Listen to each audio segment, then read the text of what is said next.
Hello everyone, welcome back to my channel. और मैं हूं आपकी डाइट और न्यूट्रिशन एक्सपर्ट मधुलिका। गाइस, कल 3 जून 2022 को मैं लाइव आई थी रात को 10 बजे। मैंने एक बहुत ही शॉर्ट पीरियड ऑफ टाइम में एक नोटिफिकेशन डाला था, फिर भी उसमें काफ़ी सारे लोग जो हैं वो लाइव स्ट्रीम में मेरे आ गए थे।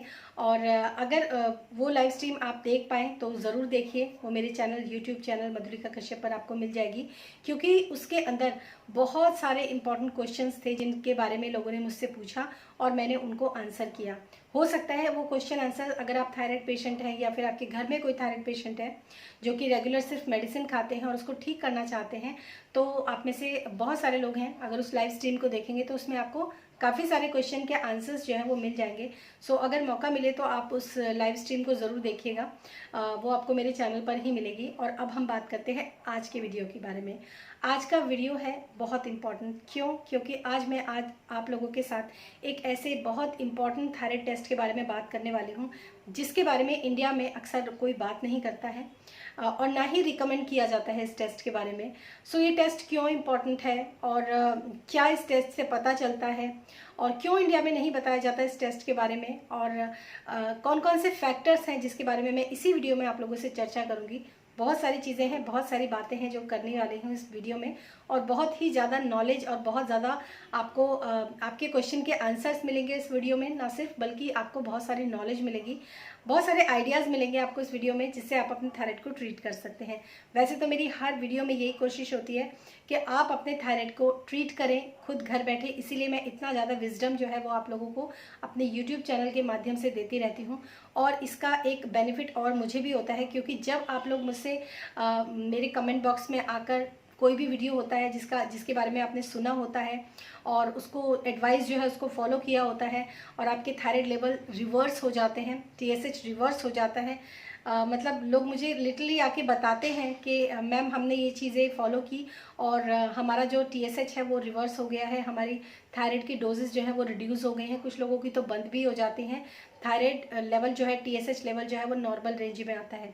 सो इसीलिए मैं आप लोगों के लिए वीडियोस बनाती हूँ ताकि आपको ये पूरी मदद मिले और आप नहीं एनरोल कर सकते हैं, नहीं करना चाहते हैं तो आप घर बैठे इस चीज़ को खुद से ट्रीट कर सकें, और उसी में ये आज का वीडियो भी इंक्लूडेड है। सो आज का जो ये वीडियो है वो है रिवर्स T3 के बारे में, RT3 टेस्ट के बारे में। जैसे आपने इस वीडियो के टाइटल में देख लिया होगा, थायराइड और दूसरी तरफ था T3 और एक तरफ था रिवर्स T3। क्या इसकी पीछे की स्टोरी है और क्यों ये टेस्ट अच्छा होता है करवाना, और इससे काफ़ी सारी चीज़ें पता चलती हैं, वो हम इस वीडियो में इस वीडियो में आप लोगों से मैं पूरा डिटेल इन्फॉर्मेशन आप लोगों को दूंगी। RT3 टेस्ट क्या होता है? RT3 को बोलते हैं हम रिवर्स T3 का टेस्ट। और ये क्या होता है? देखिए, हमारा जो ग्लैंड होता है ना, हमारे ग्लैंड से दो तरह के हार्मोन प्रोड्यूस होते हैं। जो हमारा थायराइड ग्लैंड होता है उससे पहला हार्मोन होता है T4 और दूसरा होता है T3। वैसे तो T1 और T2 भी हमारी जो ग्लैंड होता है उसी से प्रोड्यूस होते हैं, लेकिन उसका इतना वैल्यू, उसके बारे में इतना डिस्कशन किया नहीं जाता। जो मेन थायराइड हार्मोन होता है वो होता है T4 एंड T3। तो हमारी बॉडी के अंदर T3 जो होता है वो एक्टिव हार्मोन होता है, एक्चुअली वो स्टार हार्मोन होता है, और उसी हार्मोन की हमारी बॉडी को ज़रूरत होती है हमारे मेटाबॉलिज्म के लिए, हमारे हर मेटाबॉलिक एक्टिविटी के लिए, हमारे बॉडी के फंक्शन के लिए। बहुत सारे फंक्शंस जो होते हैं वो T3 हार्मोन की वजह से ही चलता है, और हमारी बॉडी जो होती है उस T3 हार्मोन की वजह से ही सर्वाइव करती है। क्योंकि ये एक अलग ही टॉपिक है, इसके बारे में मैं आप लोगों से कभी और बात करूंगी, लेकिन T3 हार्मोन हमारी बॉडी के अंदर सही लेवल में रहना बहुत ज़रूरी है। लेकिन वो हमारी बॉडी के अंदर हमारे ग्लैंड से सिर्फ और सिर्फ 20% जो होता है वो प्रोड्यूस होता है। बाकी जो दूसरा जो हार्मोन होता है ग्लैंड से प्रोड्यूस होता है वो होता है थायरॉक्सिन हार्मोन, जिसको हम T4 हार्मोन बोलते हैं। वो हार्मोन जो होता है वो हमारी बॉडी में हमारे ग्लैंड से 80% प्रोड्यूस होता है, और T3 जो होता है वो सिर्फ 20% प्रोड्यूस होता है। आप लोग जो मॉर्निंग में मेडिसिन खाते हैं ना, थायराइड की मेडिसिन जो खाते हैं ना, एक्चुअली वो सिंथेटिक वर्जन है T4 हार्मोन का, क्योंकि वो इनएक्टिव हार्मोन होता है। तो आपको आपके जो एंडोक्रिनोलॉजिस्ट होते हैं वो आपको synthetic version of T4 hormone देते हैं, जो आपकी बॉडी अगर सही सलामत है, अगर सब कुछ ठीक है, जैसे कि आज वीडियो में आप जानेंगे इस चीज़ के बारे में, अगर वो सब ठीक ठाक है तो वो आपकी बॉडी के अंदर T3 में कन्वर्ट होगा और आपका थायराइड लेवल नॉर्मल रेंज के अंदर आएगा। बट इतना खुश होने की बात नहीं है, क्योंकि वो कोई ट्रीटमेंट नहीं होता है, क्योंकि वो आप सिर्फ ऊपर से हार्मोन ले रहे हैं, किसी वजह से आपकी बॉडी नहीं बना रही तो आप ऊपर से ले रहे हो, दैट्स ऑल, वो कोई ट्रीटमेंट नहीं है। सो आज हम जो बात करने वाले हैं वो करने वाले हैं RT3। तो RT3 क्या होता है? RT3 वो रेंज होती है जिसमें आपकी बॉडी के अंदर T4 हार्मोन जो होता है वो T3 में जो कन्वर्जन होता है उसको RT3 के टेस्ट के माध्यम से हम लोग जानते हैं। तो T4 टू T3 कन्वर्जन जो होता है वो हमें RT3 टेस्ट के थ्रू पता चलता है।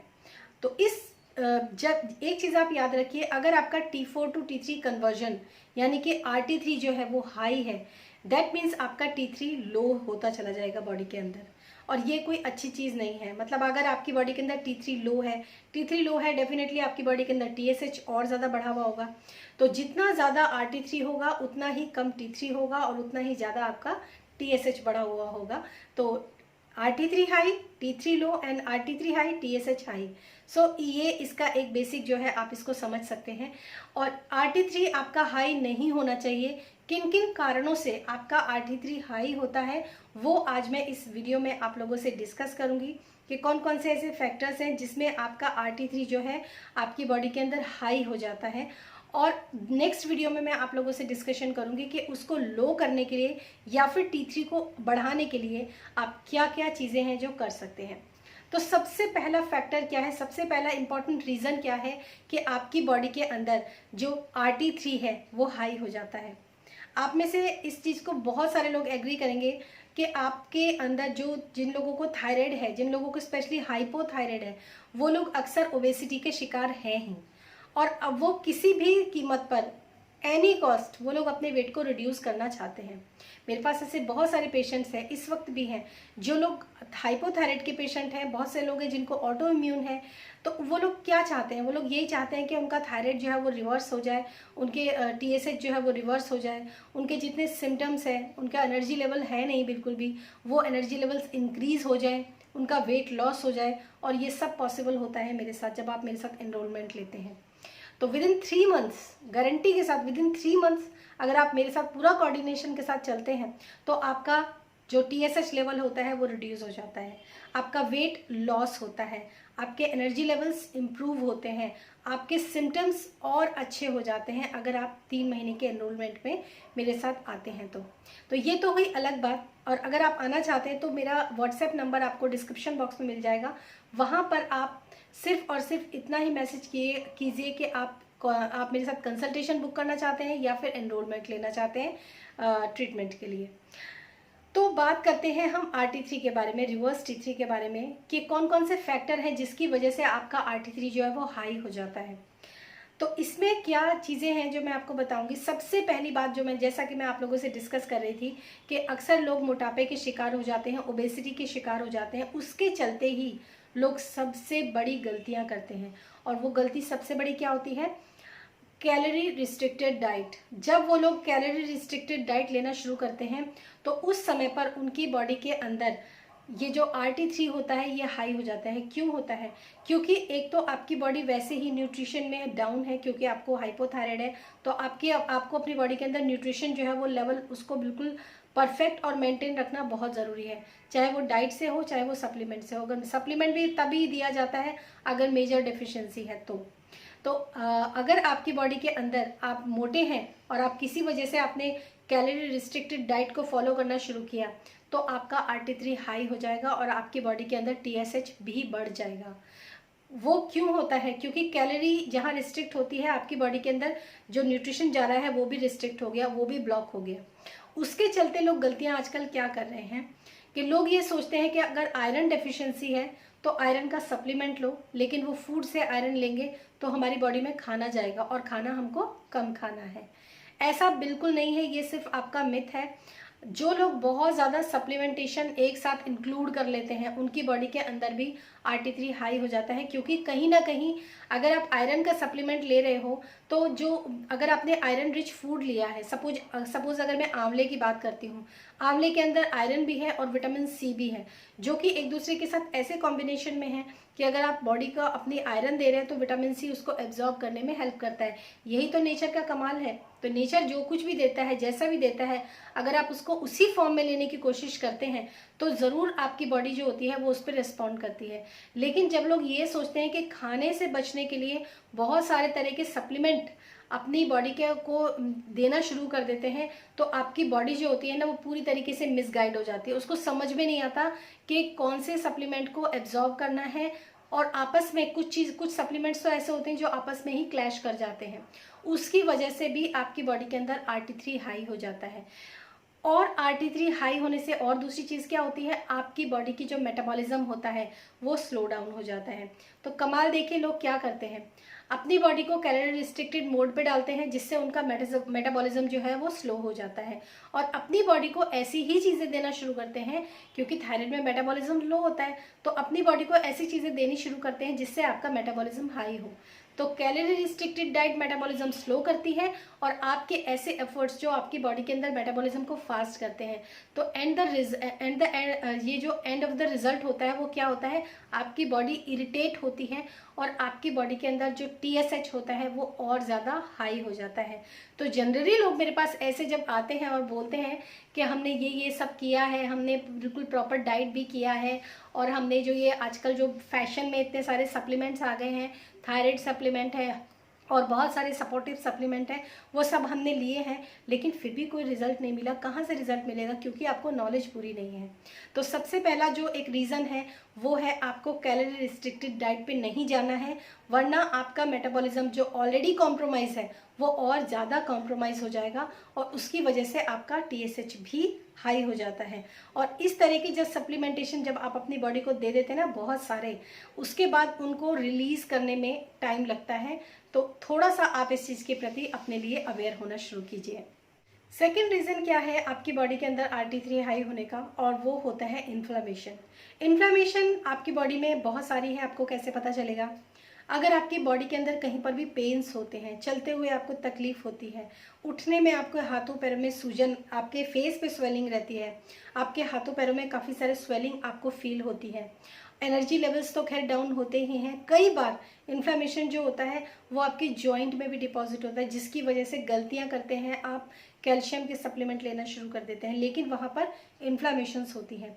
तो इन्फ्लामेशन अगर आपकी बॉडी के अंदर है तो ESR वगैरह का टेस्ट से आपको डेफिनेटली पता चल जाएगा कि आपकी बॉडी के अंदर इन्फ्लेमेशंस हैं या नहीं। या फिर जो लोग ब्लड टेस्ट नहीं भी करवा सकते हैं या नहीं करवाना चाहते हैं, अगर आपको ऐसी कुछ सिम्टम महसूस होते हैं कि आपकी बॉडी में पेन होने लगा है, कहीं पर भी कुछ भी चीज़ होने लगी है, इचिंग्स वगैरह होने लगी है, या ऐसा कुछ भी होने लगा है, तो जनरली आप लोगों को मीठा जो है वो एकदम अवॉइड कर देना चाहिए। किसी भी तरह का शुगर, मैं मतलब शुगर में हनी की बात कर रही हूँ, जगरी की बात कर रही हूँ, किसी भी तरह का शुगर जो है वो आप अपनी बॉडी को देना बंद कर दीजिए। आपको 2 से 3 दिन में या 1 हफ्ते में आपको पता चल जाएगा कि आपकी बॉडी के अंदर इन्फ्लामेशंस हैं या नहीं, क्योंकि वो पेन्स, वो दर्द जो है वो आपकी बॉडी से गायब हो जाएंगे। तो ये इसका सेकंड फैक्टर है जिसमें कि आपको ये समझना होगा कि आपकी बॉडी के अंदर जो है इन्फ्लामेशन अगर कहीं पर भी है तो भी आपका RT3 जो है वो हाई होता है और आपका TSH जो है वो भी हाई चला जाता है और T3 जो है वो लो हो जाता है। थर्ड फैक्टर कौन सा आता है? थर्ड फैक्टर आता है न्यूट्रिएंट डेफिशिएंसी, जिसमें मेनली जो होता है वो होता है जिंक एंड सेलेनियम।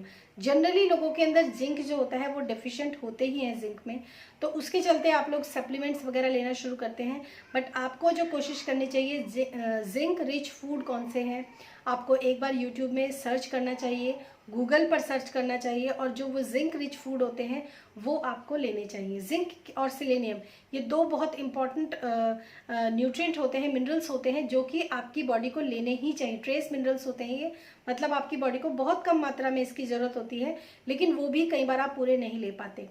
तो जिंक जो है वो आपको सफ़ेद तिल के अंदर भी मिलता है, आपके कैल्शियम के साथ साथ आपको सफ़ेद तिल के अंदर जिंक भी मिलता है, और भी बहुत सारी ऐसी चीज़ें होती हैं जिसके अंदर जिंक पाया जाता है। और सेलेनियम जो होता है उसके लिए ब्राज़ीलियन नट जो होता है वो बेस्ट सोर्स है। आप ब्राज़ीलियन नट है उसको सोक कीजिए और उसको आप मॉर्निंग में लेना शुरू कीजिए, आपकी बॉडी के अंदर सेलेनियम की जो डेफिशिएंसी है वो फुलफिल होना शुरू हो जाएगी। जिंक क्या करता है? जिंक जो होता है वो आपका जो ग्लैंड होता है उसमें से, अगर मैं बहुत ही सिंपल लैंग्वेज में कहूँ कि आपकी ग्लैंड के अंदर बहुत सारे ऐसे टॉक्सिन्स होते हैं जिसको रिमूव करने के लिए उसके लिए भी जिंक जो होता है बहुत इंपॉर्टेंट रोल प्ले करता है। और जो सेलेनियम होता है वो बहुत इंपॉर्टेंट होता है आपकी बॉडी के अंदर ग्लूटाथियोन जो होता है उसको बढ़ाने के लिए, उसको प्रोड्यूस करने के लिए। तो अगर आप अपनी बॉडी के अंदर सेलेनियम के लिए आप ब्राज़ील नट लेते हैं, सेलेनियम आपको एग्स के अंदर भी मिलता है और भी बहुत सारी ऐसी चीज़ें होती हैं, मशरूम के अंदर आपको सेलेनियम मिलता है। तो हालांकि मात्रा कम कम होती है, लेकिन फिर भी अगर आप एक ऐसी कंबाइंड डाइट बनाते हैं जो कि सेलेनियम में हाई हो, तो भी आपकी बॉडी के अंदर पूरे दिन में आपको सेलेनियम की काफ़ी अच्छी मात्रा मिल जाएगी और आपकी बॉडी जो है वो काफ़ी अच्छे तरीके से सर्वाइव कर पाएगी। तो सेलेनियम जो है वो क्या करता है, ग्लूटाथियोन, ग्लूटाथियोन क्या है, एक बहुत ही पावरफुल एंटीऑक्सीडेंट है, जिसकी वजह से आपकी बॉडी के अंदर जितने भी फ्री रेडिकल्स होते हैं, आपकी बॉडी तो छोड़ो, आपकी ग्लैंड के अंदर भी बहुत सारे टॉक्सिन्स होते हैं, उन टॉक्सिन्स को रिलीज करने के लिए सेलेनियम बहुत इंपॉर्टेंट रोल प्ले करता है और ग्लूटाथियोन जो होते हैं बहुत इंपॉर्टेंट रोल प्ले करता है। तो इसलिए न्यूट्रिएंट डेफिशिएंसी, खासकर विटामिन ई, विटामिन ए, ये भी बहुत सारी ऐसी चीज़ें होती हैं, फैक्टर्स होते हैं जिसका कि आपको ध्यान रखना चाहिए। तो अगर आपकी बॉडी न्यूट्रिएंट डेफिशिएंट है तो आपको एक हेल्दी डाइट जो है वो फॉलो करनी चाहिए। और मेरे पास ऐसे बहुत सारे पेशेंट्स हैं जो जिन लोगों को मैं अपने जो मेरा एनरोलमेंट होता है उसमें सिर्फ मैं उन लोगों को डाइट जो होता है वो प्रोवाइड करती हूँ। उनकी हेल्थ कंडीशंस के अकॉर्डिंग, उनके ब्लड टेस्ट का, बिना ब्लड टेस्ट की रिपोर्ट के तो खैर मैं कोई ट्रीटमेंट कर ही नहीं सकती हूँ, तो ब्लड टेस्ट की रिपोर्ट के अकॉर्डिंग ही मैं उनको जो डाइट होता है वो उनका बनाती हूँ और उनको बहुत अच्छे रिजल्ट्स जो हैं वो देखने के लिए मिलते हैं उसके अंदर। तो ये जो थर्ड फैक्टर था न्यूट्रिएंट डेफिशिएंसी का, ये मैं हर बार इसके बारे में आप लोगों से हर वीडियो में अक्सर मैं आप लोगों से डिस्कस करती हूँ। तो अब आप लोगों को इस लेवल पर आ जाना चाहिए कि आप अपना ब्लड टेस्ट करवाएं और उसमें देखें कि आपके एक्चुअली आपकी बॉडी के अंदर क्या चल रहा है, कौन सी चीज़ हाई है और कौन सी चीज़ लो है आपकी बॉडी के अंदर। ये जानना और ये अवेयरनेस आप लोगों के लिए बहुत ज़रूरी है। नेक्स्ट आता है आपका इंटेस्टाइनल इन्फेक्शन। किसी भी तरह का बैक्टीरियल इन्फेक्शन अगर आपकी बॉडी के अंदर, आपके गट के अंदर है, अभी तक हमने बात करी थी ग्लैंड के बारे में या फिर इन्फ्लामेशन के बारे में जो कहीं पर भी हो सकते हैं, लेकिन अभी जो मेन चीज़ होती है वो होती है आपका गट। अगर आपके गट में किसी भी तरह का कोई भी बैक्टीरियल इम्बैलेंस है, माइक्रोबियल इम्बैलेंस है, या फिर सिंपल लैंग्वेज में अगर मैं आपको बोलूं कि आपको कॉन्स्टिपेशन रहता है, आपको एसिडिटी बहुत ज़्यादा रहती है, या फिर आपको एसिड रिफ्लक्स बहुत ज़्यादा होता है, गैस्ट्रिक प्रॉब्लम बहुत ज़्यादा रहती है, आपको किसी भी तरह का अगर आपको लगता है पेट में पेन होता है, कुछ भी हैवी खा लेते हैं तो आपको डाइजेशन पूरी तरह से नहीं होता है, तो वो भी एक रीज़न होता है आपकी बॉडी के अंदर RT3 को हाई करने के लिए। यानी कि उसकी वजह से भी मेरे पास ऐसे बहुत सारे क्लाइंट्स हैं गाइस जिन लोगों को मैंने सिर्फ गट के ऊपर उनके काम किया और उनके जो थायराइड रिपोर्ट्स थी वो नॉर्मल की तरफ आने लग गई। और ये बहुत अमेजिंग है। आप कुछ मत कीजिए, सबसे पहले अपने गट को, सबसे पहले अपने पेट को सेट कीजिए। आपको कॉन्स्टिपेशन नहीं होना चाहिए, आपको यूरिन प्रॉपर खुल के पास होना चाहिए, आपको पीरियड्स प्रॉपर आने चाहिए अगर आप फीमेल हैं, आपका जो कॉन्स्टिपेशन है वो नहीं होना चाहिए। मतलब जितने भी आपके ऐसे जो एक्सक्रीट जिसमें से भी चीज़ें होती हैं वो सब चीज़ें बिल्कुल प्रॉपर होनी चाहिए, तो भी आपका जो थायराइड है वो नॉर्मल रेंज में आने लगता है और आप दवाइयों से दूर होने लग जाते हैं। ऐसी बहुत सारी, हर एक वीडियो में मैं ऐसी छोटी छोटी इन्फॉर्मेशन आपको देती रहती हूँ गाइज, और कुछ ऐसी इन्फॉर्मेशन है जो मेरे अक्सर हर वीडियो में रिपीट होती हैं, तो खासकर उनके ऊपर तो आपको ध्यान देना ही चाहिए। इसके बाद जो है, जो आपका नेक्स्ट जो टॉपिक है वो आता है आपका स्लीप और आपका स्ट्रेस। अगर आपकी बॉडी के, अगर आपकी मतलब आपकी लाइफ में किसी भी तरह का मेजर स्ट्रेस है तो बात अलग है, लेकिन अक्सर लोग सोचते हैं, जैसे मेरे पास कुछ लोग आते हैं, मैं उनको बोलती हूँ कि आपको किसी तरह का स्ट्रेस है, तो वो कहते हैं कि नहीं है। लेकिन एक छोटे छोटे जो स्ट्रेस होते हैं ना, जो दिन भर आपके दिमाग पे टक टक टक टक करते रहते हैं, आपको उन स्ट्रेस के ऊपर भी काम करने की ज़रूरत होती है। तो कई बार बड़े स्ट्रेस नहीं, बहुत छोटे छोटे स्ट्रेस की वजह से भी आपकी बॉडी के अंदर RT3 हाई हो जाता है। इसके लिए भी आपको ब्रीदिंग एक्सरसाइज है, मेडिटेशन है, इन सब चीज़ों का सहारा लेना चाहिए और ये बहुत रिलैक्स करते हैं। और लास्ट आता है आपका सबसे अच्छा तरीका होता है स्लीप। स्लीप बहुत इंपॉर्टेंट रोल प्ले करता है। अगर आप 8 घंटे की प्रॉपर स्लीप नहीं लेते हैं तो इसका मतलब ये है कि आपकी बॉडी के अंदर जो थायराइड का जो लेवल है वो डाउन होना बहुत मुश्किल है। सब एफर्ट्स आप कर लेते हैं, आप हर तरह का ट्रीटमेंट ले लेते हैं, आप अपने गट के ऊपर भी काम करते हैं, स्ट्रेस के ऊपर भी काम करते हैं, आप अपने ब्लड टेस्ट की रिपोर्ट्स भी करा लेते हैं और डाइट भी अच्छी लेते हैं, सब कुछ करते हैं, लेकिन अगर स्लीप नहीं तो फिर ये सारी चीज़ें बेकार हो जाती हैं। तो 6 से 8 घंटे की एक प्रॉपर अच्छी स्लीप आपके लिए लेना बहुत ज़रूरी है। आप में से बहुत सारे लोग इस समय ये सोच रहे होंगे कि स्लीप ही तो नहीं आती है, रात को नींद टूट जाती है। ऐसे बहुत सारे तरीके हैं जिसकी वजह से आप प्रॉपर अच्छी स्लीप ले सकते हैं। पहली चीज़, रात को नहा कर सोना शुरू कीजिए, आपको बहुत अच्छी नींद आएगी। नेक्स्ट, सोने से पहले अपने तलवों में, अभी आजकल गर्मियां हैं तो मैं नहीं कहूँगी कि आप मसाज करें तेल से, लेकिन हल्की अपने सूखी मसाज जिसको हम बोलते हैं ड्राई मसाज, वो आप करके सोना शुरू कीजिए, उससे भी आपको बहुत अच्छी नींद आएगी। उसके अलावा कैमोमाइल टी, जिसका जिक्र मैंने लास्ट कुछ वीडियोज़ में आप लोगों से किया था। कैमोमाइल टी जो होती है वो बहुत इंपॉर्टेंट रोल प्ले करती है अगर आपको किसी भी तरह का स्ट्रेस होता है या फिर किसी भी तरह की आपको स्लीपिंग डिसऑर्डर होता है। उसकी सूरत में आप कैमोमाइल टी का यूज़ कीजिए। अच्छी कैमोमाइल टी लेंगे, अच्छी क्वालिटी की, तो अच्छे रिलैक्सेशन मोड में आप जाएंगे और आप बहुत अच्छे से सो पाएंगे। सोने से पहले आप अपने फ़ोन, मोबाइल और टीवी को प्लीज़ एक तरफ कर दें। उसकी वजह से क्या होगा, आपकी बॉडी में जब आप ब्लू स्क्रीन के सामने बहुत ज़्यादा रहेंगे, एक्सपोज रहेगा, तो उसकी वजह से भी आपको सोने के समय पे आपको नींद नहीं आएगी। तो इन चीज़ों का आप ध्यान रखिए। और आपके जो रिवर्स T3 है, वो टेस्ट इंडिया में क्यों नहीं कराया जाता है उसके बारे में भी आप लोगों से बता देती हूँ। क्योंकि ये टेस्ट काफ़ी महंगा होता है। मेरे ख्याल से लाल पैथोलॉजी के अंदर ये टेस्ट किया जाता है। जो मेरे बाहर के, जो इंडिया से बाहर के जो क्लाइंट्स हैं वो ये टेस्ट करवा लेते हैं, क्योंकि वहाँ पर ये टेस्ट अवेलेबल भी है। इंडिया के अंदर हर एक लैब के अंदर ये टेस्ट अवेलेबल नहीं होता है। मैंने एक बार मालूम किया था तो मुझे पता चला था कि लाल पैथोलॉजी में ये टेस्ट किया जाता है। अब कौन सी सिटी में किया जाता है और कहाँ नहीं किया जाता है इसके बारे में तो मैं नहीं कह सकती, लेकिन अगर आप ढूंढेंगे ये टेस्ट काफ़ी महंगा होता है। और मैं आपको यही सजेस्ट करूँगी, आप ये टेस्ट करवाने की बजाय जितने फैक्टर्स मैंने आपको बताए हैं इनके ऊपर अगर आप काम करेंगे तो आपकी बॉडी के अंदर जो है आपका T3 लेवल प्रोड्यूस होगा, आपका TSH डाउन होगा और आपका RT3 भी डाउन होगा। सो अपनी लाइफ में ऐसी कोई भी मिस्टेक मत कीजिए। अपने आप को ज़बरदस्ती खुद से इधर उधर वीडियोस को देख के आप ट्रीट करने की कोशिश मत कीजिए। और अगर करते भी हैं खुद से तो जो इंस्ट्रक्शंस मैं आपको इस वीडियो में देती हूँ वो टेस्टेड होती हैं। वो इंस्ट्रक्शंस आप स्टेप बाय स्टेप फॉलो कर लीजिए, क्योंकि ऐसा बहुत लोगों ने किया है मेरी वीडियोस को देखकर और उनको रिजल्ट्स जो हैं वो काफ़ी अच्छे मिले हैं। बहुत सारे लोगों के थायराइड रिवर्स हुए हैं जस्ट मेरे वीडियोस की इन्फॉर्मेशन के थ्रू, और बहुत सारे लोगों के जो मेडिसिन हैं वो भी छूट गई हैं। एक बार थायराइड नॉर्मल रेंज में आया, उसके बाद उनका रेंज बढ़ा ही नहीं। इट इज़ सो अमेजिंग और बहुत अच्छा लगता है ये सुन के। सो आप भी कर सकते हैं। मेरे बहुत पुराने वीडियोज़ हैं उन पर ना जाएं, क्योंकि रिसर्च जो होती है, मेरी हमेशा कोशिश रहती है कि जो लेटेस्ट रिसर्च होती है वो मैं आप लोगों के साथ शेयर करूं। हालांकि RT3 के ऊपर मैंने पहले भी वीडियो बनाया था, लेकिन आज भी मैं आप लोगों के साथ ये इन्फॉर्मेशन दोबारा शेयर कर रही हूँ, क्योंकि बहुत सारे नए क्लाइंट्स जो हैं वो मेरे साथ अभी जुड़े हैं और बहुत सारे नए व्यूअर्स जो मेरे पास यूट्यूब में है वो लोग जुड़े हैं। और इस तरीके से आप कर सकते हैं। और एक इन्फॉर्मेशन आपको और दूंगी, मेरा इंस्टाग्राम भी है हैंडल, उसमें मधुलिका कश्यप लिखेंगे तो मेरा आ जाएगा। वहाँ पे इंस्टाग्राम में मैं हूँ, आप मुझे वहाँ पर फॉलो कर सकते हैं।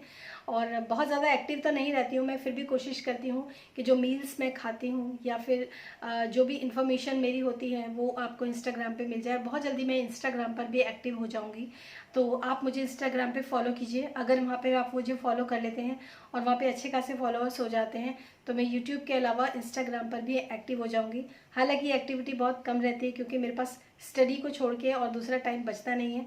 क्लाइंट्स रहते हैं, स्टडीज़ रहती हैं और आप लोगों के लिए इन्फॉर्मेशन भी देना मेरा काम होता है, तो वो भी मैं देती हूँ। तो ये वीडियो काफ़ी लंबा हो गया है। आई होप ये वीडियो आपको पसंद आया होगा। अगर पसंद आया है तो एक थम्स अप और मेरे चैनल को सब्सक्राइब कीजिए अगर पहली बार आए हैं तो। और अगर ये वीडियो अच्छा लगा है तो कमेंट बॉक्स में ज़रूर लिखा करो गाइस कि इसमें आपको क्या समझ में आया है, क्या दिक्कत है, क्या प्रॉब्लम है और कौन से टॉपिक के ऊपर आप वीडियो और बनवाना चाहते हो, वो भी आप मुझे लिखा करो। क्योंकि आपके पहले लोग ऐसे कमेंट्स लिखते थे जिसमें कि मुझसे पूछते थे कि मैम इस चीज़ के ऊपर वीडियो बनाओ, तो मैं उस चीज़ के ऊपर स्पेशली वीडियो बनाया करती थी। लेकिन आप लोग नहीं लिखते हो, तो आप लिखा करो ताकि मैं आप लोगों की हेल्प कर सकूँ। सो फिर मिलूंगी मैं नेक्स्ट वीडियो में। तब तक के लिए आप अपना ध्यान रखिए, मेरे टिप्स को फॉलो कीजिए और अपने थायराइड को अपने घर बैठे रिवर्स कीजिए। बहुत अच्छी अच्छी डाइट्स होती हैं जो कि आपको, मैं ये नहीं कहूँगी कि यूट्यूब से रैंडम कोई भी डाइट उठाइए। बहुत सारे इन्फॉर्मेशंस मैंने दी हुई हैं, आप लोगों को नहीं होता है तो आप मेरे साथ एनरोलमेंट ले सकते हैं। थैंक यू सो मच और बहुत बहुत धन्यवाद आपका इस वीडियो को देखने के लिए। तब तक के लिए धन्यवाद।